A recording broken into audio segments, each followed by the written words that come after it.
बैठिए, good afternoon.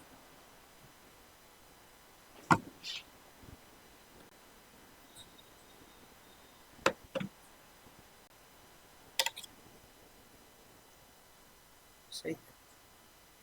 हाँ sir, ये तो वो हरा रहेगा, ये ब्लू रहेगा ही ना। हाँ का है। वो सर इको लगा होगा, मतलब बाहर का इको नहीं आने देगा।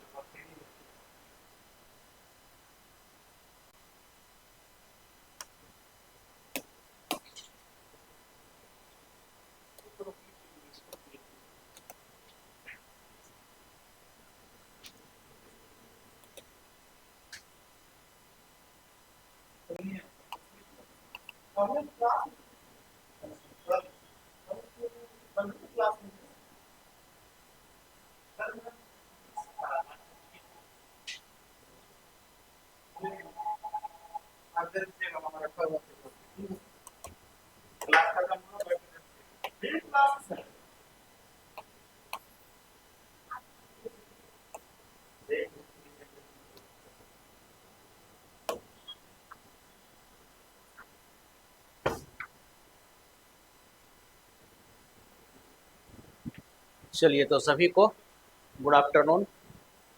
जितने भी लोग जुड़ चुके हैं ऑनलाइन एवं ऑफलाइन, ठीक है। आप लोग का नया एडमिशन कितना क्लास, फर्स्ट क्लास है क्या? डेमो। अच्छा, इसके पहले किए हैं क्लास? इसके पहले क्या क्या किए हैं?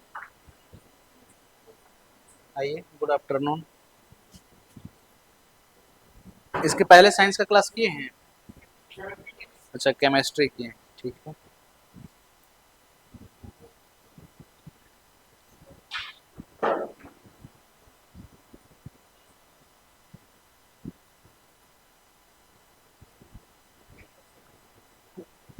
चलिए, सुजाता कुमारी, सुफिया, अमन, श्वेता कुमारी, चलिए सभी को गुड आफ्टरनून।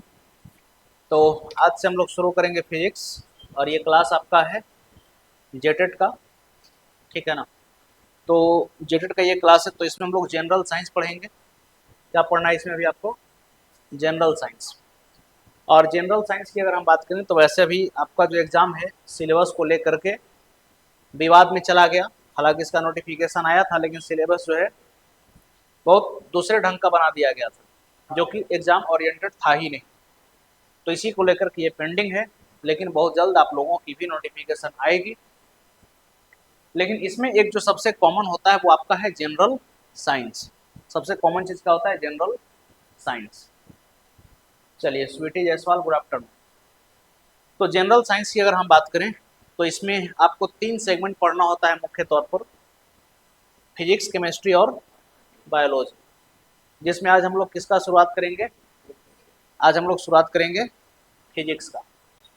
तो फिजिक्स को हम लोग हिंदी में क्या बोलते हैं? फिजिक्स को हम लोग हिंदी में क्या बोलते हैं? भौतिक विज्ञान। भौतिक विज्ञान। अब बताइए, फिजिक्स से आप क्या समझते हैं? फिजिक्स से आप क्या समझते हैं, ये बताइए।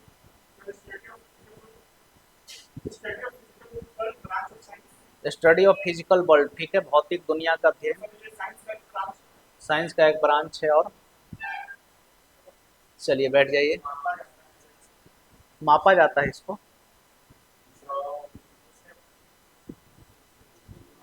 चलिए, रोशनी कुमारी, गुड आफ्टरनून। क्या मापा जाता है बताइए? आप टीजीटी का तैयारी करते हो और फिजिक्स का डिफिनेशन कहते हैं कि मापा जाता है। कम से कम टीजीटी का क्लास करने के बाद तो ऐसा गलती नहीं कीजिए। आप लोग बताइए।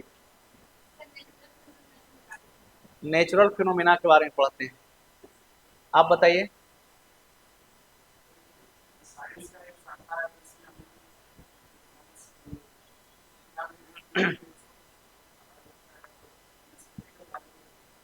चलिए ठीक है, बाकी ऑनलाइन वाले भी बता सकते हैं, ऐसा बात नहीं है। देखिए, सबसे पहले अगर फिजिक्स की हम बात करें तो आप एक लाइन में समझ लीजिए कि फिजिक्स क्या है। तो physics is the father of all subject, इसको आप याद रखिएगा। Physics is the father of all subject except, except अगर एक्सेप्शन की बात करें तो इसमें लैंग्वेज पेपर को छोड़ दीजिए। लैंग्वेज पेपर जैसे हिंदी को छोड़ दीजिए, उर्दू छोड़ दीजिए, इंग्लिश छोड़ दीजिए, बांग्ला छोड़ दीजिए, खोरठा छोड़ दीजिए, नागपुरी छोड़ दीजिए। अगर हम लैंग्वेज पेपर को छोड़ दें, बाकी आप जो भी सब्जेक्ट देखते हैं हर चीज में आपका क्या है, फिजिक्स है। इसीलिए बोला जाता है कि physics is the father of all subject. अब इसको लिखना नहीं, ठीक है ना। अब देखिए physics is the father of all subject क्यों बोलते हैं, या फिर एक बात ऐसा भी बोला जाता है फिजिक्स के बारे में कि फिजिक्स क्या है, तो physics is the king of science. Physics को क्या कहा गया है, फिजिक्स क्या है, तो फिजिक्स को कहा गया है king of science. King of science इसको हम लोग बोलते हैं, यानी कि विज्ञान का इसको राजा कहा गया है। बोलते हैं ना physics is the king of science while mathematics is it's queen. Physics का रानी कौन है, मैथमेटिक्स। क्योंकि देखिए मैथ आपका बिना फिजिक्स का चल सकता है, लेकिन फिजिक्स बिना मैथमेटिक्स का चलता नहीं। खैर जनरल साइंस की अगर हम बात करेंगे तो यहाँ पर बहुत ज़्यादा मैथमेटिक्स का और एडवांस मैथमेटिक्स का तो हमारा यूज़ नहीं होगा, लेकिन जैसे भी आप लोग टीजीटी का जो क्लास करते हैं उसमें बताइए कि मैथमेटिक्स आता है कि नहीं। हर जगह हम लोग डिफरेंशिएशन करने लग जाते हैं, इंटीग्रेशन करने लग जाते हैं, कभी अलजेब्रा का फॉर्मूला घुस जाता है, कभी कुछ ट्रिग्नोमेट्री का फॉर्मूला आ जाता है, साइन थीटा कॉस थीटा। तो फिजिक्स में बताइए मैथ इंक्लूडेड है कि नहीं, तो फिजिक्स बिना मैथ का नहीं चलता है, लेकिन मैथ बिना फिजिक्स का चल सकता है। तो physics is the king of science and mathematics is it's queen. तो ये साइंस का किंग इसको कहा गया है, किसको, फिजिक्स को। फिजिक्स की अगर हम बात करें सबसे पहले कि ये जो फिजिक्स शब्द है इसका डेरिवेशन कहाँ से हुआ है, डेरिवेशन यानी कि अगर हम इसके उत्पत्ति पर अगर हम नजर डालें कि इसका डेरिवेशन कहाँ से हुआ है फिजिक्स शब्द का, तो हमारे पास एक ग्रीक वर्ड है। हमारे पास एक कौन सा वर्ड है, एक ग्रीक वर्ड है। एक ग्रीक वर्ड है कौन सा, तो एक ग्रीक वर्ड है फ्यूसिस। एक ग्रीक वर्ड कौन सी है, फ्यूसिस। एक ग्रीक वर्ड है फ्यूसिस, और फ्यूसिस का मतलब क्या होता है, नेचर। फ्यूसिस का मतलब क्या होता है, नेचर। फ्यूसिस का मतलब क्या होता है, नेचर, जिसको आप हिंदी में प्राकृति कहते हैं। क्या कहते हैं इसको, प्राकृति। तो सबसे पहले जो आप शब्द देख रहे हैं, कौन सा शब्द, फिजिक्स, ये कहां से आया है, तो ये आया है फ्यूसिस से। कहां से आया है, फ्यूसिस से। फ्यूसिस क्या है, एक ग्रीक वर्ड है, ग्रीक का शब्द है, जिसका अर्थ क्या होता है, नेचर, प्राकृति। अब बताइए कि फिजिक्स का मतलब ही जब प्राकृति हो गया तो हम प्रकृति से बाहर हैं क्या, कोई भी विषय प्रकृति से बाहर है क्या, हम नेचर के अंदर में ही हैं।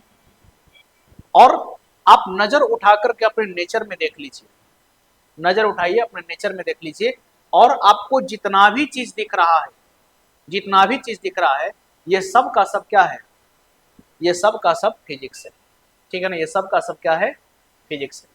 अब जैसे मान करके चलिए कि कहानी की शुरुआत अगर हम यहीं से करें कि आज आप क्लास कर रहे हैं, तो क्लास आप दो तरीके से कर रहे हैं। आप लोग, कुछ लोग ऑफलाइन आए हैं, कुछ लोग क्लास को ऑनलाइन कर रहे हैं, घर बैठे कर रहे हैं। तो चलिए आप ऑफलाइन क्लास के लिए आए, तो आप चलिए एफर्ट लगा करके कोचिंग तक पहुंचे, लेकिन जो लोग ऑनलाइन क्लास कर रहे हैं वो पूरी तरह से फिजिक्स पर ही आधारित।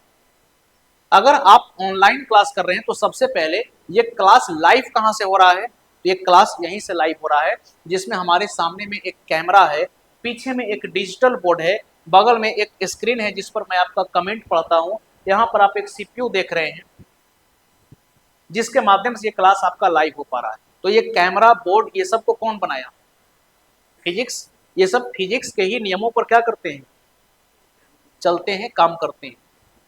इसके बाद अब ये कैमरा जो आपका चल रहा है, ये कैसे चल रहा है, इलेक्ट्रिसिटी की वजह से। ये जो डिजिटल बोर्ड आपका चल रहा है कैसे चल रहा है, इलेक्ट्रिसिटी की वजह से। अगर अभी इलेक्ट्रिसिटी चली जाए तो डिजिटल बोर्ड ऑफ, कैमरा भी ऑफ, ठीक है, आपकी क्लास बंद, और हम भी मैसेज डाल देंगे ड्यू टू टेक्निकल एरर, तकनीकी समस्याओं के कारण आज आपकी क्लास नहीं हो पाएगी, ठीक है ना। सॉरी फॉर द इनकन्वीनियंस, आपको हुई असुविधा के लिए हमें खेद है, क्योंकि हम बिजली पर निर्भर हैं। बिजली चली गई तो इसका एक बैकअप हम इन्वर्टर रखते हैं, इन्वर्टर भी तो इलेक्ट्रिसिटी से ही चार्ज हो रहा है, और वापस अगर वो आपको एसी करंट दे रहा है तो फिजिक्स के ही नियम पर काम कर रहा है। इन्वर्टर भी डिस्चार्ज हो गया तो क्लास आपका बंद। तो इलेक्ट्रिसिटी का भी स्टडी हम कहाँ पर करते हैं, कहाँ पर करते हैं, फिजिक्स में करते हैं, ठीक है ना। अब आ जाइए, अगर और चीजों की अगर हम बात करें तो आप अपने घर में बैठ करके एक मोबाइल फोन पर क्लास को देखते हैं। तो जो मोबाइल पे आप क्लास देख रहे हैं, मोबाइल कौन बनाया, फिजिक्स। मोबाइल किसके नियम पर काम कर रहा है, फिजिक्स के नियम पर, फिजिक्स के नियम पर काम कर रहा है। अब जैसे आप ऑफलाइन क्लास है तो आपको भी कुछ सुविधा मिलना चाहिए, ठीक है, और आपको हम पहले भी बोल के रखे हैं, रूम नंबर 3 पर कब्जा बनाइए, और खास तौर पर टीजीटी में तो हम लोग का कब्जा बन गया है इस पर, है ना, कोई समस्या है नहीं। टीजीटी का क्लास जब भी चलता है रूम नंबर 3 से ही चलता है, और बहुत आराम के साथ क्लास चलता है, क्योंकि इसमें एसी है कि नहीं। अभी जो एसी चल रहा है ये कैसे चल रहा है बताइए, इलेक्ट्रिसिटी से चल रहा है। अब ये जो काम कर रहा है, यानी कि क्लासरूम के इन्वायरमेंट को ये जो ठंडा बना करके रख रहा है, तो ये किसके नियम पर काम कर रहा है, फिजिक्स के नियम पर काम कर रहा है। अब आप लोग कहते हैं कि हमको एसी का हवा ठीक नहीं लगता, पंखे के पास बैठते, तो पंखा भी कौन बनाया, फिजिक्स बनाया। पंखा भी कौन बनाया, फिजिक्स बनाया। ओवरऑल आज के डेट में अगर हम किसी भी प्रकार के टेक्नोलॉजी की बात करें तो पूरा का पूरा टेक्नोलॉजी जो है कौन बना करके दिया, फिजिक्स बना करके दिया। और फ्यूसिस शब्द का मतलब है, टेक्नोलॉजी पर थोड़ा सा और आएंगे, फ्यूसिस शब्द का ही मतलब क्या है, प्राकृतिक। तो प्राकृतिक में आप नजर उठा करके देखिए, जितना भी प्राकृतिक घटनाएं आपको दिख रही है, बारिश होता है, कहां पढ़ते हैं इसका कारण, फिजिक्स में। थंडर एंड लाइटनिंग, बिजली चमकती है, बादलों का जो गर्जन होता है, इसकी अध्ययन हम कहां पर करते हैं, फिजिक्स में करते हैं। पृथ्वी सूर्य के चारों ओर घूम रही है, पृथ्वी सूर्य के चारों ओर घूम रही है, चंद्रमा पृथ्वी का चक्कर लगा रही है। अल्टीमेटली हम सब सौर परिवार के एक हिस्सा हैं, और हम लोग जो है, सूर्य हमारा मुखिया, और जितने भी ग्रह उपग्रह डायरेक्ट और इनडायरेक्ट वे में सूर्य का परिक्रमा कर रहे हैं। तो इनके बीच में एक फोर्स काम कर रहा है, आकर्षण का फोर्स काम करता है, जिसको आप ग्रेविटेशन बोलते हैं। तो ग्रेविटेशन हम कहाँ पढ़ते हैं, फिजिक्स में। ऊंचाई से किसी भी चीज को आप छोड़िए, वो चीज कहां पर आता है, नीचे आता है। अर्थ में ग्रेविटेशनल पुल है, अर्थ किसी भी चीज को खींचती है, कहां पर इसको पढ़ते हैं, फिजिक्स में। एक सेब टूट करके गिरा, कहां पर आया, जमीन पर आया, तो इसमें भी किसका लॉ है, फिजिक्स का लॉ है। समुद्र में ज्वार भाटा आता है, समुद्र में क्या आता है, ज्वार भाटा आता है। टाइड्स जो बनते हैं, वेव्स जो बनते हैं, इन सबको हम कहां पढ़ते हैं, फिजिक्स में पढ़ते हैं। हम जो बोल रहे हैं, आप जो सुन रहे हैं, साउंड कहां पढ़ते हैं, फिजिक्स में पढ़ते हैं। अगर हम किसी भी चीजों को देख पा रहे हैं तो ये किसके वजह से संभव हो पा रहा है, लाइट के वजह से संभव हो पा रहा है। तो लाइट यानी कि ऑप्टिक्स की स्टडी कहां पर है, फिजिक्स में, ठीक है। हमारा आंख, जो कि भगवान इतना बढ़िया, इतना सुंदर सा गिफ्ट हम लोगों को दिए, और ये आंख को हम लोग क्या किए, फोन चला चला करके, इसमें धूरी गर्दा डाल डाल करके, अब जैसे बाइक चलाते हैं हम लोग, चलाते हैं कि नहीं, तो दुनिया भर का धूल कण जाता है, धूल कण जाता है, तो उससे आंख खराब होगा कि नहीं। तो खैर चलिए, किसी भी प्रकार से अगर हमारी आंखों में किसी प्रकार की समस्या उत्पन्न हो गई, हमें नजदीक का चीज नहीं दिखाई देता हो, हमें दूर का वस्तु दिखाई नहीं देता हो, अगर हम दोनों वस्तु नहीं देख पा रहे हो, या मोतियाबिंद हो गया, या मोतियाबिंद हो गया, या फिर अबिंदुकता जैसी रोग हो गई, तो इन सब का निदान कौन दिया, फिजिक्स दिया। आप जो चश्मा पहन रहे हैं, इसके आगे क्या लगा हुआ है, लेंस। चश्मे का पावर क्या है आपका, माइनस। चलिए माइनस कुछ है, जैसे आप माइनस बोले, इसका मतलब कि आपका चश्मे का लेंस है कनकेव लेंस, इसका मतलब कि आपको दूर का चीज नहीं दिखता है, नजदीक का चीज दिखता है। आप चश्मा खोल के भी पढ़ सकते हैं, लेकिन बिना चश्मा लगाए आप बोर्ड को नहीं देख सकते। आपका कौन सा पावर है, माइनस, तो आपका भी कनकेव लेंस। ये लेंस की स्टडी हम कहां पर करते हैं, फिजिक्स में करते हैं। देखिए हम घड़ी लगाए, लगाए कि नहीं, ये सब पुराने जमाने का घड़ी है, तो इसको कौन बनाया, फिजिक्स। आज आप स्मार्ट वॉच का यूज करते हैं, स्मार्ट वॉच को कौन बनाया, फिजिक्स बनाया, ठीक है ना। नेचर से रिलेटेड और भी फिनोमेना पर आइए, जैसे कि आपको बताया कि बादल का गरजना, लाइटनिंग होना, बरसात का होना, सोलर सिस्टम में ग्रह उपग्रह का सूर्य के चारों ओर परिक्रमा लगाना। अब कई बार आप देखते होंगे कि अमावस्या आ गया, कई बार पूर्णिमा हो जाता है, जैसे अभी ईद का पर्व था, तो ईद कैसे मनाया जाता है ये बताइए? चांद को देख करके। तो अगर चांद निकला है तो पूर्णिमा, अमावस्या, इन सब की घटनाओं को हम लोगों को कौन समझाया? कौन समझाया? फिजिक्स। क्योंकि जो भी चीज नेचर में घटित हो रहा है तो हम इनको क्या करते हैं? ऑब्जर्व करते हैं, इनका हम अवलोकन करते हैं और एक सिस्टमेटिक तरीके से, क्रमबद्ध तरीके से हम इससे कुछ नॉलेज को अचीव करते हैं, और यही हमारा बन जाता है साइंस। और ये सब कहां पर है? फिजिक्स में। अब एक बात बताइए, ये जो फिजिक्स है क्या सिर्फ अपने आप तक ही सीमित है या फिर बायोलॉजी में भी ये घुसा हुआ है? बायो में भी। आज अगर हम मेडिकल साइंस की बात करते हैं तो चलिए इस पर आने से पहले एक छोटा सा प्रश्न, आज इंसान का आयु बढ़ा है कि घटा है? आज इंसान का आयु बढ़ गया है, बशर्ते कि आपके पास रोकड़ा होना चाहिए, है कि नहीं? अगर आपके पास पैसा है तो आपकी आयु अधिक है, और पैसा नहीं तो फिर कोई विकल्प नहीं है। अब एक गरीब आदमी को हो जाएगा डायबिटीज तो बेचारा मरिए नहीं जाएगा? अब डायबिटीज हो गया, अब कितना दवाई खाइएगा? अगर पैसा नहीं है तो दवाई के साथ कंप्रोमाइज कीजिएगा, दवाई के साथ कंप्रोमाइज कीजिएगा, ऊपर जाइए। लेकिन फिजिक्स मेडिकल साइंस को भी एक नया आयाम तक लेकर के गया है। आज डॉक्टर बेहतर डायग्नोसिस नहीं करते हैं, डॉक्टर सीधे जो है मेडिकल साइंस में जो नवीनतम, जो लेटेस्ट टेक्नोलॉजी है उसका उपयोग लेते हैं for the purpose of diagnosis. पहले के डॉक्टरों की क्या थी? नैदानिक करने की प्रक्रिया। तो आपसे बात करते थे, आपसे पूछते थे आपके सिम्टम, लक्षण, आपका रहन सहन, खान पान, हर चीज को बारीकी से जानने के बाद, किसी बीमारी का गहन अध्ययन करने के बाद आपकी उपचार शुरू की जाती थी। आज डॉक्टर के पास जाइए कि डॉक्टर साहब देखिए ना, पेट में दर्द रहता है, किधर रहता है? इधर रहता है, गैस हो गया होगा, कोई भारी बात नहीं, घबराना नहीं है, गैस हो गया है, दवाई लिख देते हैं। कितना बजे खाते हैं? घुमा घुमा करके लास्ट में एक यूएसजी लिखे, इसको करा करके आ जाइए। तो कराना तो यूएसजी ही था। अब हम अल्ट्रासोनोग्राफी कराने के लिए गए, लेट गए बेड पर, और हमारे पेट पर जो है एक मशीन को रोटेट करा करके एक पिक्चर निकाल दिया गया, एक फिल्म निकाल दी गई, है कि नहीं?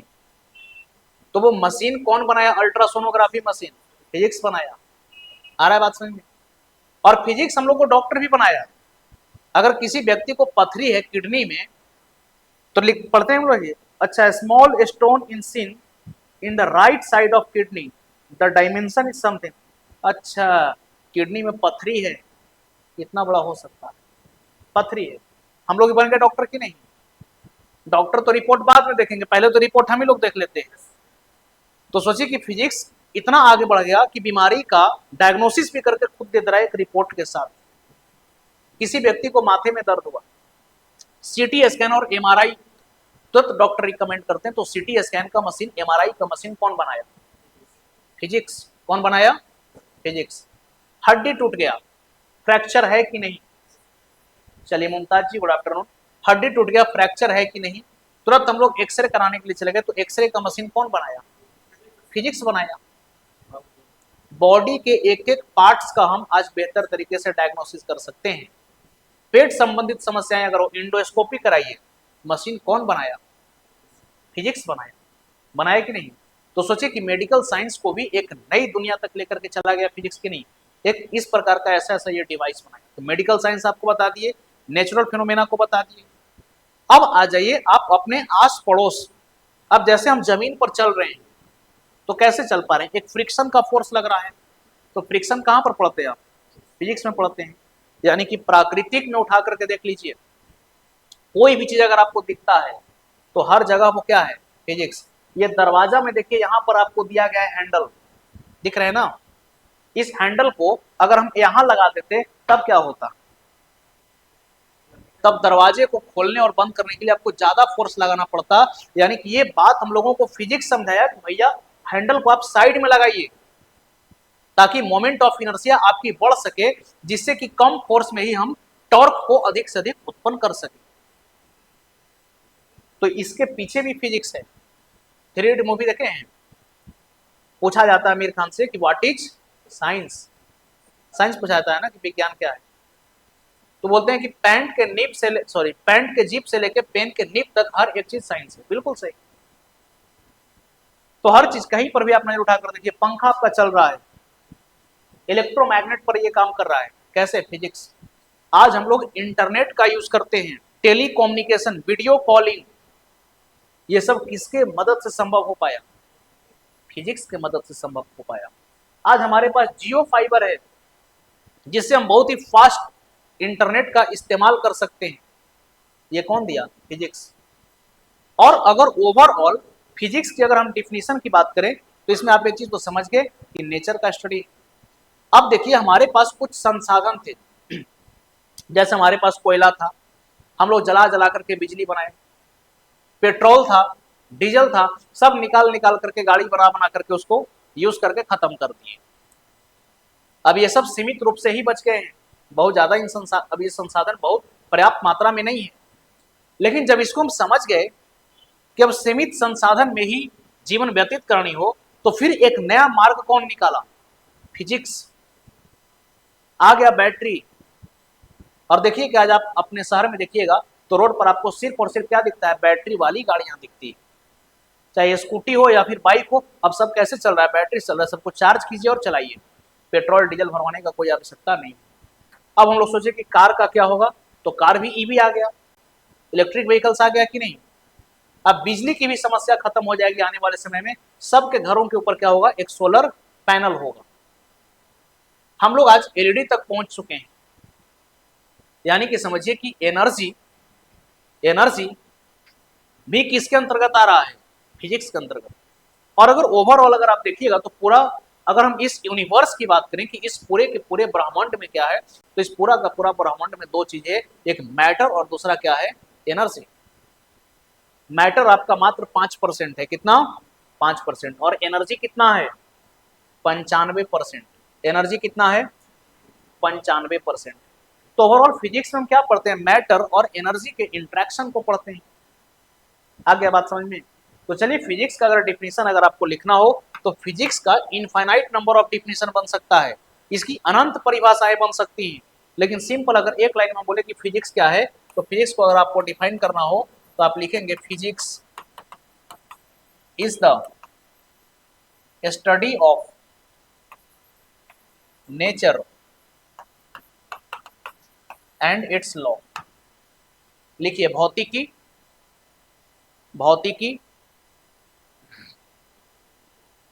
प्राकृतिक तथा इसके नियमों का अध्ययन। भौतिकी, प्राकृतिक तथा इसके नियमों का अध्ययन। फिजिक्स क्या है? तो नेचर और नेचर्स के लॉ का स्टडी। या फिर अगर आप इसका एक और डेफिनेशन लिखना चाहें तो आप लिख सकते हैं कि physics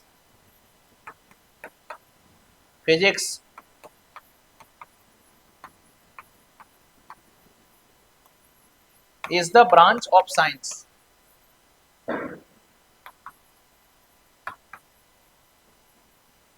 that deals with the study of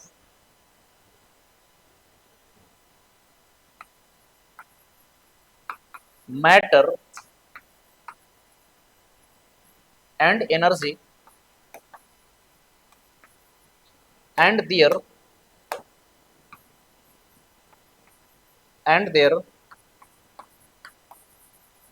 interaction.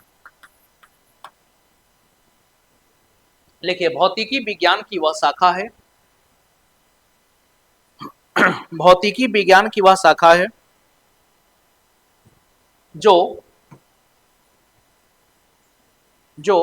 पदार्थ तथा ऊर्जा।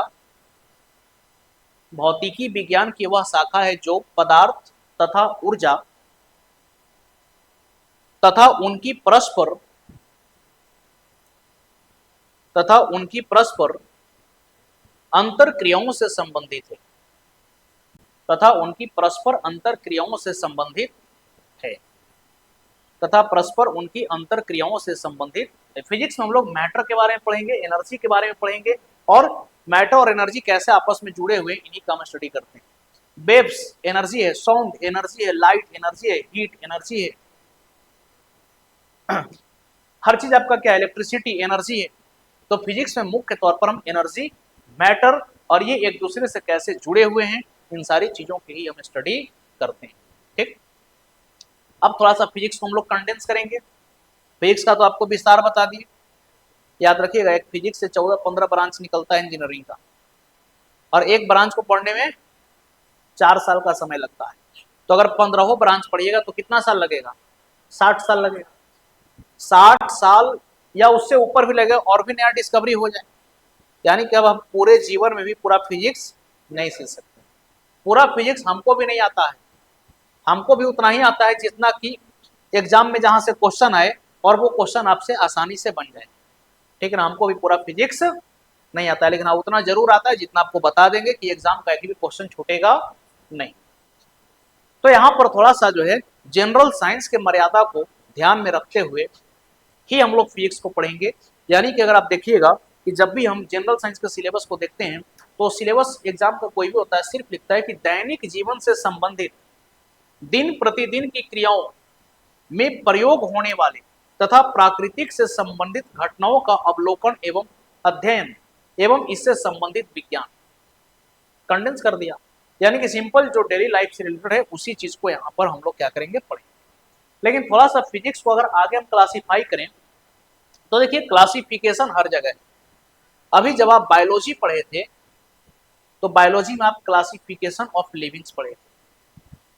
तो बताइए कि सजीवों का वर्गीकरण वहां पर हम क्यों किए थे, लिविंग्स को हम क्लासिफाई इसीलिए किए थे ताकि हम एक एक जीवों को व्यक्तिगत रूप से अध्ययन कर पाए, उनकी विशेषता, दूसरे जीवों के साथ उनकी समानताएं, दूसरे जीवों के साथ उनकी असमानताएं, एक एक चीजों को हम बारीकी से समझ सकें, पढ़ने में आसानी हो, इसलिए हम लोग लिविंग्स को क्या कर दिए थे, क्लासिफाई। तो फिजिक्स के साथ भी कुछ ऐसा ही हुआ। फिजिक्स के क्षेत्र में सबसे पहले नाम आता है सर आइजैक न्यूटन का। ये ऐसे महान वैज्ञानिक हैं कि समझिए कि ये एक फिजिस्ट ही नहीं, एक ग्रेट मैथमेटिशियन भी थे। और ये इतने बड़े महान गणितज्ञ थे कि ये फिजिक्स के साथ साथ मैथ को भी एक नया डायमेंशन देने का काम किए। पहले हम लोग कैलकुलेशन बेहतर तरीके से करना नहीं जानते थे, हम लोग लॉग का यूज करते थे जिससे बहुत समस्या हुआ करता था। लेकिन ये आए न्यूटन साहब और ये कैलकुलस का जो है खोज कर दिए। हम लोग डिफरेंशिएशन, इंटीग्रेशन ये सब चीज करना सीख गए और तब से जो है फिजिक्स और मैथ दोनों का दुनिया ही क्या हो गया, पूरी तरह से पलट गया। और जो जो चीज खोज होते चला गया, बहुत सारे चीजों का श्रेय जो है न्यूटन साहब को ही मिलते चला गया। तो इधर के फादर कौन हो गए, न्यूटन साहब। किसके फादर, क्लासिकल फिजिक्स। तो सबसे पहले आइए अगर हम फिजिक्स के क्लासिफिकेशन की बात करें तो फिजिक्स को हम लोग बांटते हैं दो कैटेगरी में। एक आपका है क्लासिकल फिजिक्स जिसको हम परंपरागत भौतिकी बोलते हैं, या फिर दूसरे शब्दों में आप इसको क्या कह सकते हैं, दूसरे शब्दों में आप इसको चिर सम्मत भौतिकी कहेंगे। कौन सी भौतिकी कहेंगे, चिर सम्मत भौतिकी। और दूसरा जो इसका ब्रांच है ये आपका है मॉडर्न फिजिक्स, जिसको हम हिंदी में क्या कहते हैं, आधुनिक भौतिकी।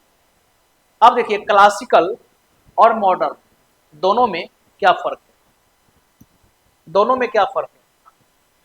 अब जैसे मान करके चलिए कि अगर आपको बताया कि मेरे पास एक पुराने जमाने का घड़ी है तो आप क्या कहिएगा, क्या सर अभी तक जो है क्लासिकल चीजों का ही यूज करते हैं। अरे स्मार्ट वॉच वगैरह पहन करके आइए, अब स्मार्ट वॉच का जमाना है और आप अभी भी जो है वही देखते हैं घड़ी, और उसमें भी इसमें दोहे को कांटा है आपका, एगो टूट गया है। तो ये क्या हो गया, ये पुराना चीज हो गया। और आज के रेट में खैर टूटा नहीं है, ये ऐसा ही है, ठीक है ना। देखिए आज के रेट में क्या है, ये स्मार्ट वॉच जो आपका आ गया, ये चीज क्या है, मॉडर्न। अब आप सोचिएगा कि स्मार्ट वॉच कैसे काम करता है और ये एनालॉग वॉच कैसे काम करता है। दोनों को अगर मिलाने का प्रयास कीजिएगा तो दोनों कभी मिलेगा, दोनों का कार्य सिद्धांत पूरी तरह से अलग अलग है, तो दोनों का आप मिला नहीं सकते, दोनों का नियम कानून अलग अलग है। तो बट गया क्लासिकल और मॉडर्न। तो देखिए क्लासिकल फिजिक्स हम किसको बोलते हैं, तो फिजिक्स के क्षेत्र में हमें जो भी जानकारी प्राप्त होती चली गई 1900 ईस्वी के पहले तक, यानी कि 1900 ईस्वी के पहले तक फिजिक्स में हम लोगों को जितना भी जानकारी मिला ये सब हम लोग कहाँ पढ़ते हैं, क्लासिकल फिजिक्स में। तो क्लासिकल फिजिक्स अगर कोई बोले कि भाई परंपरागत भौतिकी किसको बोलेंगे, तो देखिए इसमें आप लिख सकते हैं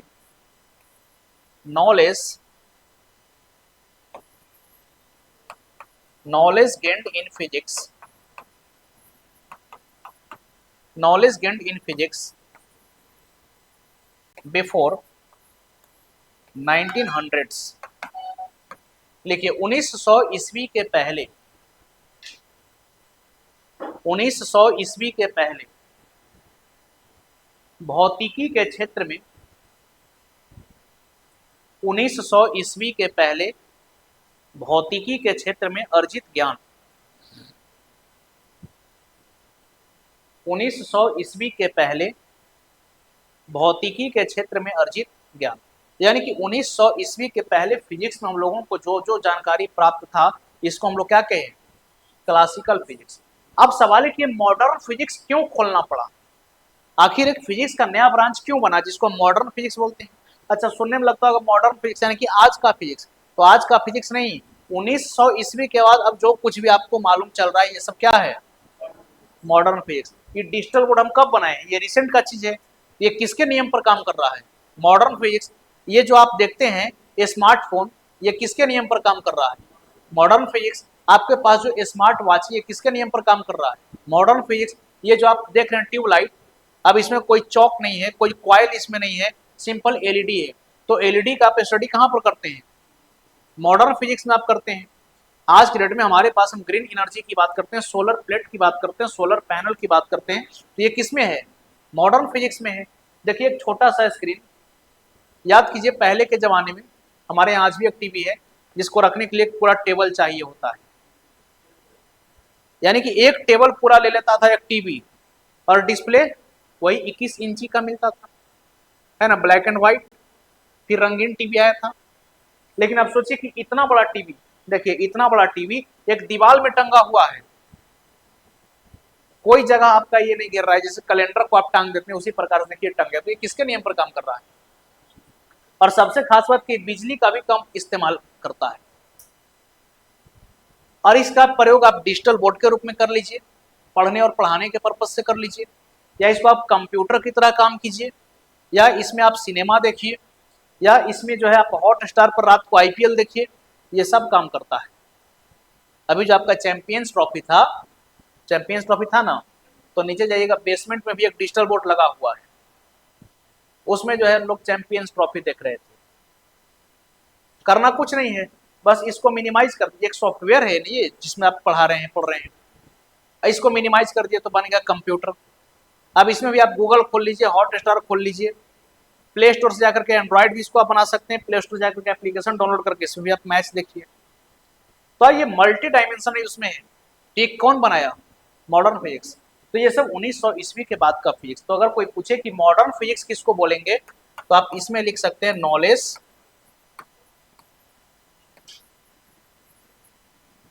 gained in physics, knowledge gained in physics after 1900s। लिखिए 1900 ईस्वी के बाद, 1900 ईस्वी के बाद भौतिकी के क्षेत्र में अर्जित ज्ञान, 1900 ईस्वी के बाद भौतिकी के क्षेत्र में अर्जित ज्ञान। अब अगर आपसे कोई फादर पूछे तो याद रखिएगा क्लासिकल फिजिक्स के फादर कौन कहलाएंगे, तो क्लासिकल फिजिक्स के फादर हो गए सर आइजैक न्यूटन। कौन हो गए, क्लासिकल फिजिक्स के फादर हो गए सर आइजैक न्यूटन। जबकि अगर हमसे कोई मॉडर्न फिजिक्स का फादर पूछता है कि मॉडर्न फिजिक्स के फादर कौन हुए, तो इसमें याद रखिएगा अल्बर्ट आइंस्टीन, अल्बर्ट आइंस्टीन। ये जर्मनी के रहने वाले व्यक्ति, और इस दुनिया का सबसे तेज ब्रेन किनका माना जाता है, तो इस दुनिया का सबसे तेज ब्रेन है अल्बर्ट आइंस्टीन का। आज भी इनका ब्रेन सुरक्षित रखा हुआ है।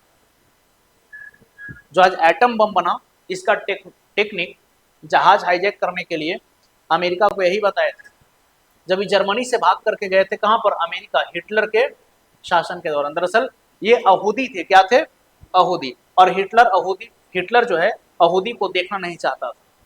तो जर्मनी से सारे यहूदियों को खदेड़ना शुरू किया, तो ये लोग भी भागे, और भागे तो इनको पनाह कौन दिया? अमेरिका। और अमेरिका जब पनाह दिया तो अमेरिका को बोले कि एक शिप जा रहा है, जहाज जा रहा है, इसमें पूरा एटम बम बनाने की टेक्निक्स है, उसको आप हाईजेक कीजिए, पकड़िए और एटम बम को बनाइए। और अमेरिका ये काम किया भी, एटम बम को बनाया भी, और इसकी भनक जापान को लगी ही नहीं। जापान जाकर के अमेरिका के एक पल्स हब को उड़ा दिया तो अमेरिका का भाई वो शांत था पल्स हब, तो अमेरिका बोला कि एटम बम पटक दें, बोला हाँ हाँ पटक दो, क्योंकि उसको घमंड हो गया था जापान को कि टेक्नोलॉजी में हमसे आगे कौन, अगर एटम बम हमारे पास नहीं तो तुम्हारे पास एटम बम होगा, गिरो गिरो देखते हैं। अमेरिका भी गया तो बोला कि ठीक है तो हम परीक्षण कर ही लेते हैं। एक नागासाकी और एक हिरोशिमा में एटम बम गिरा, और जब उसका प्रभाव देखा गया तो उसके बाद फिर संधि, ट्रीटी बननी शुरू हो गई। सारे देश समझौता किए कि एटम बम रखेगा सब, डराने धमकाने के लिए इस्तेमाल कोई नहीं करेगा। पाकिस्तान भी कहता है कि एटम बम फोड़ देंगे, तो भारत भी कहेगा तो हम भी गिरा देंगे, फिर वर्ल्ड वार हो जाएगा। और याद रखिएगा दुनिया को तबाह करने के लिए जो है 1 मिनट भी काफी है। हम लोग जो एटम बम और हाइड्रोजन बम बना करके रखे हुए हैं। तो चलिए अल्बर्ट आइंस्टीन की बात करें तो इनका माइंड जो है, इनका जो ब्रेन है ये सबसे तेज था। इनका ब्रेन क्या था? सबसे तेज। और एक याद रखिएगा, ये कल्पनाओं में जीते थे, ये सोचते थे, चीजों को सोच लिए। देखिए सारे वैज्ञानिकों का काम करने का तरीका अलग था। न्यूटन साहब की अगर बात करें तो एक सेब के पेड़ की एक कहानी है, अब कितना सच कितना झूठ तो हम लोग नहीं जानते हैं। एक सेब के पेड़ के नीचे बैठ करके ये देखे कि एक सेब गिर गया नीचे, तो पहले ये देखे कि सेब गिर गया, उसके बाद सोचे कि सेब क्यों गिरा, इसके पीछे की फिजिक्स क्या है, तब जाकर के ये ग्रेविटेशन को लिखे। लेकिन अल्बर्ट आइंस्टीन क्या थे? ये सोचते थे कल्पनाओं में, और कल्पना में सोच लिए और सोच करके थ्योरी लिख दी, और फिर इनके द्वारा लिखी हुई थ्योरी को पढ़ करके वही बात किसी न किसी वैज्ञानिकों के द्वारा साबित भी की गई। तो ये थे अल्बर्ट आइंस्टीन। अब सोचिए अल्बर्ट आइंस्टीन की अगर हम बात करें तो इतना तेज माइंड होने के बाद भी Albert Einstein sir Isaac Newton को अपने गुरु मानते थे। ये 3 लोग को अपना आइडियल मानते थे। आइंस्टीन साहब के आदर्श व्यक्ति 3 लोग थे। एक न्यूटन साहब हो गए, न्यूटन साहब को ये अपना गुरु मानते थे, न्यूटन साहब का एक भी बात ये काटते नहीं थे। दूसरी बात, फिजिक्स में आप एक वैज्ञानिक के बारे में पढ़ते हैं मैक्सवेल, मैक्सवेल को भी ये अपना आदर्श मानते थे। और तीसरा आदर्श ये मानते थे महात्मा गांधी को। महात्मा गांधी को, महात्मा गांधी के बारे में ये इतना भी बोल दिए हैं कि शायद ही आने वाली पीढ़ी ये विश्वास कर पाएगी कि महात्मा गांधी जैसा हाड़ मांस का कोई व्यक्ति रहा होगा। आज महात्मा गांधी को आप बिलीव करते हैं कि नहीं? आने वाला पीढ़ी शायद यकीन ही नहीं कर पाएगी, नहीं महात्मा गांधी जैसा कोई आदमी कभी रहा नहीं होगा, ऐसा ये बोल गए। क्योंकि महात्मा गांधी रियल में महान थे, उनके अंदर महान आत्मा थी। अब देखिए ड्रॉबैक्स देखिएगा तो हर चीज के अंदर पॉजिटिव नेगेटिव रहता है, लेकिन पूरा इतिहास देखिएगा तो महात्मा गांधी ऐसा व्यक्ति जो इतने शक्तिशाली अंग्रेजों से लड़ करके देश को आजाद करा दिए, वो भी बिना लड़ाई झगड़ा किए हुए, सिर्फ संधि समझौता और बात से अंग्रेज को घुटना टेकने पर क्या कर दिए? मजबूर कर दिए। ये जो थे सविनय अवज्ञा के पुजारी थे, सविनय अवज्ञा, यानी कि हम विनती पूर्वक आपसे आज्ञा करेंगे कि भैया ये काम हमारे लिए कीजिए या फिर ये काम आप मत कीजिए, और नहीं तो फिर असहयोग आंदोलन होगा, हम आपकी सहयोग करना क्या कर देंगे? बंद कर देंगे। ये एक नमक, अगर गांधी जी की अगर हम बात करें तो गांधी जी नमक कानून को तोड़े। अब लोग जब गांधी जी जब हुआ भाई, जब भारतीय राष्ट्रीय आंदोलन को आप पढ़ते हैं तो जब महात्मा गांधी चल दिए और बोले कि हम सॉल्ट सत्याग्रह करेंगे, हम नमक कानून तोड़ेंगे, तो लोग महात्मा गांधी पर हंसे थे कि आदमी पागल हो गया है। सबसे पहले तो एक चीज समझ लीजिएगा, महात्मा गांधी कोई गरीब परिवार से बिलोंग नहीं करते थे, वो राजघराने से थे। तब उस दौर वो दक्षिण अफ्रीका पढ़ाई करने के लिए गए थे वकालत की, लेकिन वो उनको अर्धनग्न फकीर क्यों कहा गया? जब वो भारत आए और भारत में लोगों की जब स्थिति को वो देखते हैं तो वो देखते हैं कि भारत में तो लोग भाई फटेहाल में हैं, और अगर हम इनके सामने कोट शर्ट पैंट पहन करके जाएं इनके लिए आवाज उठाने के लिए तो शायद ये लोग हमें स्वीकार नहीं कर पाएंगे, इसलिए इनके ही वेशभूषा में ढल जाना चाहिए। एक धोती को लिए आधा फाड़ दिए, आधा पहन लिए और आधा ओढ़ लिए, इसीलिए उनको किसी ने अर्धनग्न फकीर भी कहा है।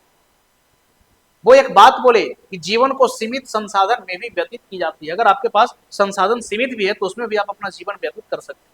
अंग्रेजों के विरुद्ध जाकर के नमक कानून तोड़े थे तो लोग हंसे थे महात्मा गांधी के ऊपर कि पागल हो गए हैं जो नमक कानून तोड़ने चले। क्या हो जाएगा नमक कानून तोड़ दीजिएगा तो? नमक अगर एक मुट्ठी आप नमक बना लीजिएगा तो क्या हो जाएगा उस अंग्रेज को, क्या कर लीजिएगा? ये बोले कि वो कुछ नहीं कर पाएंगे।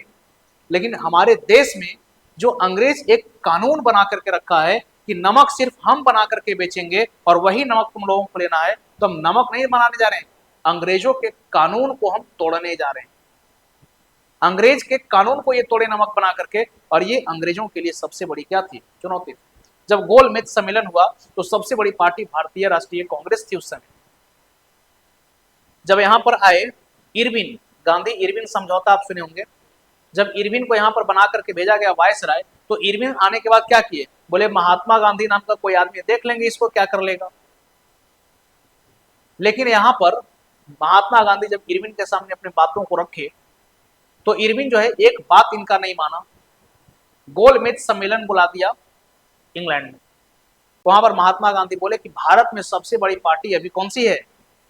कांग्रेस पार्टी। कांग्रेस, आज का जो कांग्रेस है वो कांग्रेस नहीं, वो कांग्रेस दूसरा था, आज का कांग्रेस दूसरा है। ये बोले कि कांग्रेस सबसे बड़ी पार्टी है तो कांग्रेस सम्मेलन में भाग नहीं लेगा। और ये हुआ भी। देश में जो भी छोटा मोटा पार्टी था भारत में सब लोग चले गए गोलमेज सम्मेलन।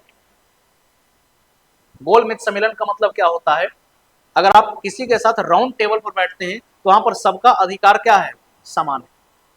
अब जैसे ये क्लासरूम है, अगर हम यहाँ पर खड़े हैं तो यहाँ पर हम आपसे ज्यादा पावर में, आपकी शक्ति कम है। अगर आप यहाँ पर खड़े हो जाइएगा, हम वहां पर बैठ जाएंगे तो फिर हमारी शक्ति कमजोर हो गई, आपकी शक्ति अधिक हो गई। लेकिन अगर हम लोग एक गोल टेबल पर बैठे तो हमारी शक्तियां बराबर है। महात्मा गांधी बोले कांग्रेस पार्टी नहीं जाएगी और कांग्रेस पार्टी नहीं गई। पूरा देश जो है इस पर थू थू किया। ये कैसा सम्मेलन? जब सबसे बड़ी पार्टी ही नहीं आई तो फिर इसका कोई मतलब नहीं है। लास्ट में इरविन को घुटना टेकना पड़ा करके, उसको डांट पड़ा। और जब इरविन आया तो गांधी जी को बोला कि ठीक है आपका लाइए, हम सारा बात मान लेते हैं। तो सोचिए कि ऐसे व्यक्ति थे महात्मा गांधी। आप इनके जीवनी को पढ़िए, एपीजे अब्दुल कलाम के जीवनी को पढ़िए, और ऐसे व्यक्ति को ये अपना आदर्श मानते थे। ये कोई साधारण व्यक्ति नहीं। तो इनको हम कहेंगे मॉडर्न फिजिक्स का फादर, इनको हम क्या कहेंगे? क्लासिकल फिजिक्स का फादर। अब सवाल है कि मॉडर्न फिजिक्स क्यों खोला गया? एक सवाल आता है। तो दरअसल कहानी की शुरुआत हुई फोटो इलेक्ट्रिक इफेक्ट से। कहां से कहानी का शुरुआत हुआ? फोटो इलेक्ट्रिक इफेक्ट से। देखिए एक छोटा सा कहानी है, आपको बता देते हैं। एक कहानी था photo electric effect. Photo electric effect, जिसको कि हम हिंदी में कहते हैं प्रकाश वैद्युत प्रभाव। अगर इसके खोज की अगर हम बात करें तो इसका खोज किया गया है हर्ट्ज के द्वारा। हर्ट्ज, और फिर बाद में इस पर मिलिकन की भी काफी सारी रिसर्च रही है। तो हर्ट्ज और मिलिकन जैसे व्यक्ति मिलकर के प्रकाश वैद्युत प्रभाव की घटना की खोज कर ली। अब देखिए प्रकाश वैद्युत प्रभाव क्या था? तो हमारे पास एक मेटल का शीट है। देखिए प्रकाश वैद्युत प्रभाव क्या है? तो हमारे पास एक मेटल का शीट है जिसमें बहुत सारे फ्री इलेक्ट्रॉन्स हैं। बहुत सारे इसमें क्या है? Free electrons. अब हुआ क्या कि जैसे ही इस पर कोई लाइट फॉल करती है, ये क्या है?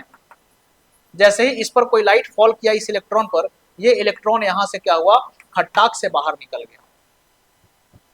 यानी कि जब किसी मेटेलिक सरफेस पर कोई एक लाइट इंसिडेंट करती है तो यहां से जो है एक इलेक्ट्रॉन बाहर इमिट हो जाता है, जिससे आगे जो है कोई कंडक्टर जोड़िएगा तो इसमें करंट फ्लो होने लग जाता है। इसी घटना को हम कहते हैं प्रकाश वैद्युत प्रभाव। यानी कि फोटो, लाइट से क्या बना लेना? इलेक्ट्रिसिटी। अब ये डिस्कवरी तो हो गया, किसी मेटल के सरफेस पर लाइट पड़ा, उससे इलेक्ट्रॉन निकला, करंट सेटअप हो गया, photo electric effect.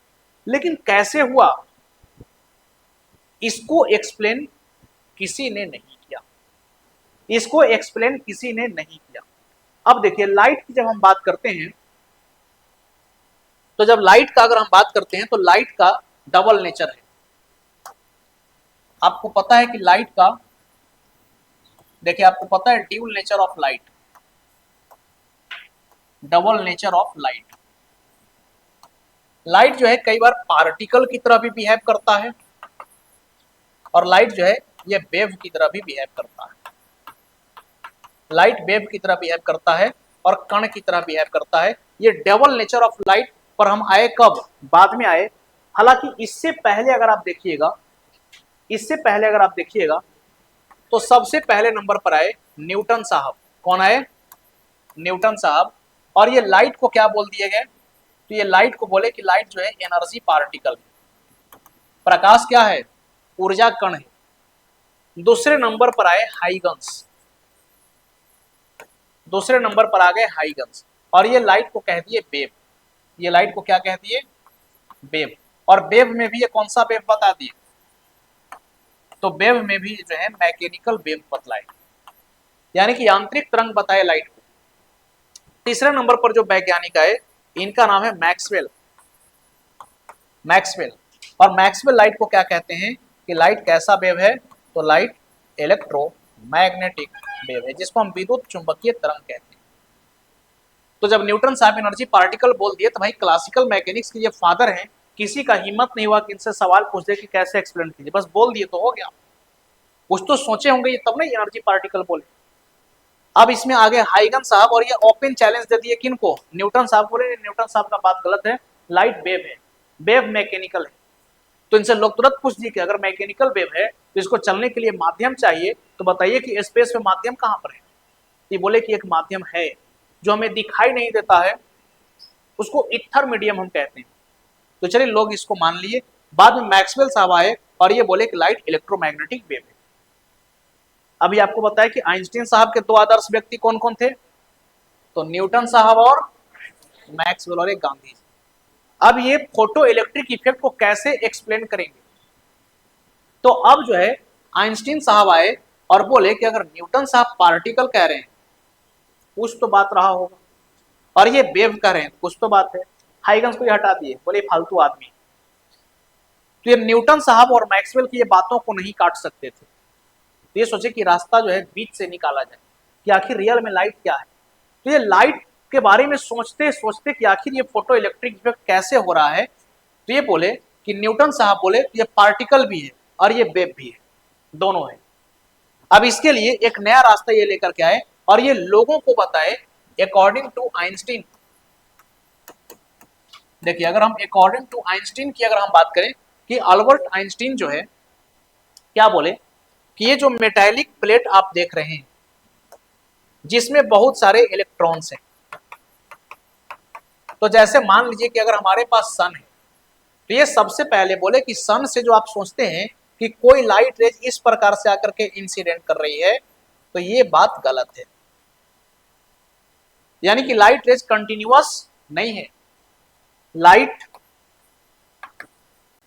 Light is discontinuous,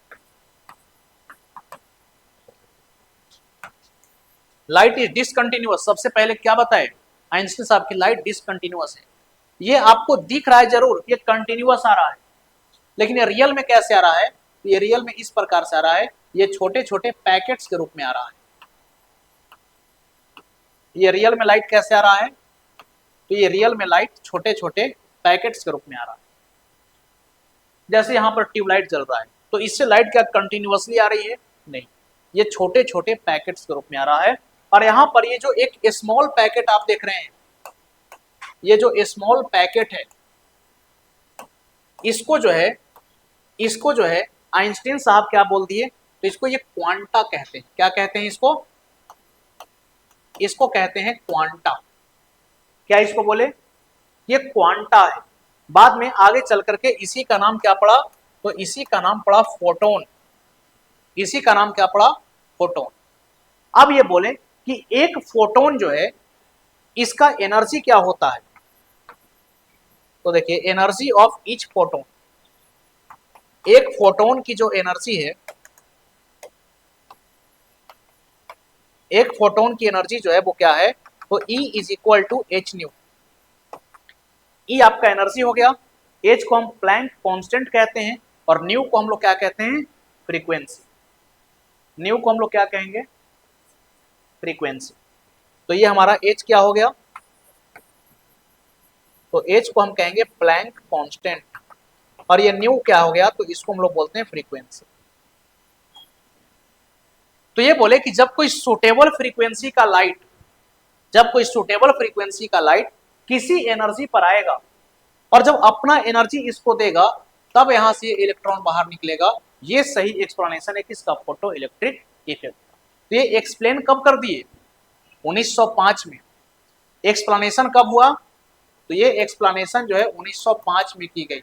लेकिन अगर हम बात करें कि अल्बर्ट आइंस्टीन को नोबेल प्राइज कब मिला, तो अब ये जब बात बोल दिए तो इस पर लोग रिसर्च करने लग गए, रिसर्च करने लगे कि क्या बात सही है। तो आगे चलकर के ये बात सही साबित हो गया और अल्बर्ट आइंस्टीन को क्या मिलता है, तो अल्बर्ट आइंस्टीन को मिलता है नोबेल प्राइज, जो कि वर्ष क्या होता है 1921। तो एक क्वेश्चन आता है एग्जाम में कि अल्बर्ट आइंस्टीन को जो है नोबेल प्राइज किस क्षेत्र में दिया गया, तो हम लोग बोल देते हैं theory of relativity, E is equal to mc square में। अल्बर्ट आइंस्टीन को नोबेल प्राइज दिया गया है प्रकाश वैद्युत प्रभाव की सफल व्याख्या के लिए। ये फोटो इलेक्ट्रिक इफेक्ट का करेक्ट एक्सप्लेनेशन किए, जिसके रिगार्डिंग जो है इनको क्या दी गई, नोबेल प्राइज दी गई। कब दिया गया, 1921 में। अब देखिए छोटा छोटा पैकेट बता दिए, तो ये बोल दिए कि लाइट पार्टिकल भी है और इसके साथ वेव एसोसिएटेड है। तो ये पार्टिकल और वेव ये दोनों बात का स्पष्टीकरण कर दिए और बोल दिए कि लाइट का कैसा नेचर है, तो लाइट का डबल नेचर हो गया। लाइट पार्टिकल की तरह भी बिहेव करेगा और लाइट वेव की तरह भी बिहेव करेगा। आ गया बात समझ में। यानी कि ओवरऑल जब फोटो इलेक्ट्रिक इफेक्ट का खोज हो गया तो एक शुरुआत थी, इसके आगे जो भी डिस्कवरी होते चला गया, जब इसको हम लोग क्लासिकल फिजिक्स यानी कि 1900 ईस्वी के पहले का जो भी कॉन्सेप्ट था, जब उससे रिलेट करके समझने का प्रयास किए तो ये बात हम लोगों को समझ में नहीं आ रही थी। यानी कि अब ऐसे ऐसे डिस्कवरीज फिजिक्स में हुए, क्योंकि जैसे जैसे हम एटम के स्ट्रक्चर को समझते चले जा रहे हैं, हम लोग नई नई डिस्कवरी को प्राप्त कर रहे हैं। तो अब जो 1900 ईस्वी के बाद फिजिक्स में डिस्कवरी होता चला गया, ये सब ऐसा डिस्कवरी है जिसको कि हम क्लासिकल फिजिक्स के कॉन्सेप्ट से समझ नहीं सकते। तो इसी समय यह निर्णय ली गई कि छोड़ो 1900 ईस्वी का जो पहले है उसको क्लासिकल कह दो, क्लासिकल फिजिक्स, और अब जो फिजिक्स में आ रहा है, जो हम क्वांटम फिजिक्स की बात करते हैं, तो ये सबको कहाँ रख दिया जाए, मॉडर्न फिजिक्स में। आज आप एटॉमिक फिजिक्स पढ़ते हैं, आज आप न्यूक्लियर फिजिक्स पढ़ते हैं, आप सेमीकंडक्टर के बारे में पढ़ते हैं, आप डायोड, ट्रायोड, इलेक्ट्रॉनिक्स, ये सब किसके अंतर्गत आ जाएगा, ये सब आ जाए आपका मॉडर्न फिजिक्स के अंतर्गत। तो सिंपल 1900 ईस्वी के पहले का फिजिक्स क्लासिकल फिजिक्स, जिसके फादर न्यूटन साहब हुए, और 1900 ईस्वी के बाद का फिजिक्स मॉडर्न फिजिक्स, जिसके फादर कौन कहलाए, आइंस्टीन साहब कहलाए। ठीक है ना। अब सवाल है कि हम लोगों को पढ़ना क्या है। ये तो आपको फिजिक्स के बारे में बहुत सारा बेसिक बात बतला दिए। तो ये रहा आपका ओवरऑल सिलेबस। इतना सिलेबस हम लोग पढ़ लेंगे, कुछ सवालों को भी लगा लेंगे, तो फिर जो है जनरल साइंस के अंतर्गत आपका फिजिक्स हो जाएगा कवर। तो इसमें सबसे पहला एक बेसिक सा चैप्टर है यूनिट एंड डायमेंशन। आप इसको unit and measurement plus dimension समझ सकते हैं। इसमें आज का प्रचलन है कि डायमेंशन से क्वेश्चन उठा दे रहा है, जो कि बहुत ही आसान है, आपको लिखने आना चाहिए, फॉर्मूला याद होना चाहिए। तो पहला चैप्टर हमारा हो गया यूनिट और डायमेंशन। दूसरा चैप्टर आपका हो गया मोशन एंड लॉ, या सिंपली आप मैकेनिक्स कह लीजिए,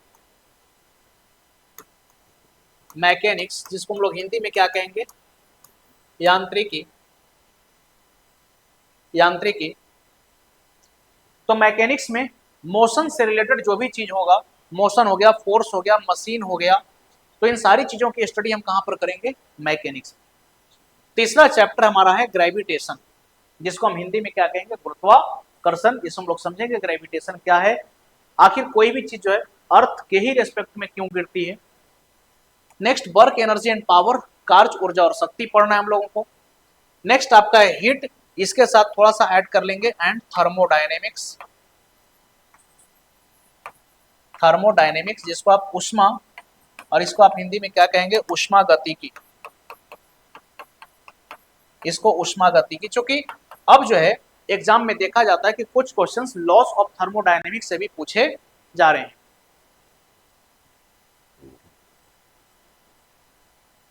इसके बाद अकाउस्टिक, जिसको आप क्या बोलते हैं, साउंड। साउंड। इसके बाद आपका हो गया ऑप्टिक्स, या साउंड के साथ इसमें वेव्स भी ऐड कर लीजिए, दोनों को साथ में हम लोग पढ़ लेंगे, साउंड एंड वेव्स, यानी कि ध्वनि तथा तरंग।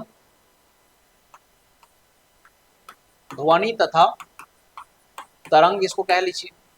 इसके बाद ऑप्टिक्स, प्रकाशिकी, जिसको आप दूसरे शब्दों में क्या कहते हैं, लाइट। ये भी बड़ा चैप्टर है, भर भर के सवाल आता है एग्जाम में। इसके बाद आपको इलेक्ट्रिसिटी और मैग्नेटिज्म पढ़ना है, 2 चैप्टर हो गया। इसके बाद आपका लास्ट में मॉडर्न फिजिक्स आ जाएगा, जिसको आप आधुनिक भौतिकी कहेंगे।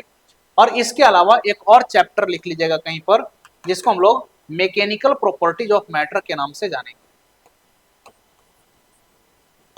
मैकेनिकल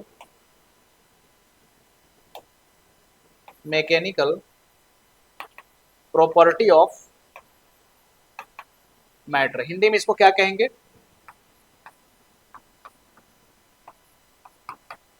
पदार्थों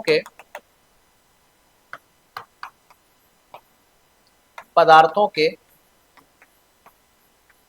यांत्रिकी गुण, पदार्थों के यांत्रिकी गुण। और इतना पढ़ने के बाद जो जनरल साइंस के अंतर्गत हमारा फिजिक्स है, ये क्या हो जाता है, समाप्त।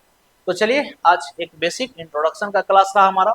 अगले क्लास में हम लोग सीधे टॉपिक पर आएंगे, और हम लोग शुरुआत कहाँ से करेंगे, तो यूनिट और डायमेंशन से हम लोग शुरुआत करेंगे। ठीक है, thank you to all of you.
सामने नहीं देखा जनरेटर चल रहा है।